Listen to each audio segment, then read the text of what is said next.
Tukiwa kama So Fresh TZ, leo tutazungumzia mgogoro uliopo kati ya wasanii na vijana wa Gen Z. Vijana wa Gen Z wameonekana kuchukizwa sana na wasanii, ambapo vijana hao wanasema kwamba wanawasupport wasanii kwa njia mbalimbali, hususan kuingia kwenye show, pia kwa support kimuziki, wakitangaza jambo lao.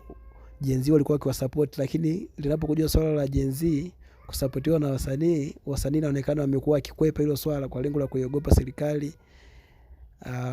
Pia kuiogopa taasisi baadhi za serikali kwamba zinaweza zikawafungia kimuziki. Lakini pia kupitia vuguvugu lililotokea tarehe 29, tumeona baadhi ya wasanii kutoka mataifa mengine, kwa mfano Davido kule nchini Nigeria, tumeona juzi amesimamisha tamasha lake na kuombea Tanzania kwa muda wa dakika moja. Pia amesema itaendelea, itakuwa ni muendelezo wa kuendelea kuiombea Tanzania kisiasa na vuguvugu linaloendelea nchini Tanzania. Je, maswali unayojiuliza vijana, wasanii wa Tanzania wako wapi kuendelea kutetea taifa lao, pia kuendelea kuungana na Gen Z ambao wanawasupport kwenye taifa lao? Tumeona baadhi ya wasanii wakubwa kama Diamond, juzi alikuwa na show ambapo alialikwa na mwenyewe Davido, lakini nchini kwake kulikuwa kuna mambo kaza yanaendelea kama hiyo.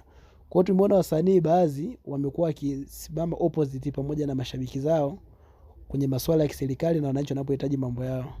So wananchi wa vijana wa Gen Z wametokea kulaani sana hicho kitendo.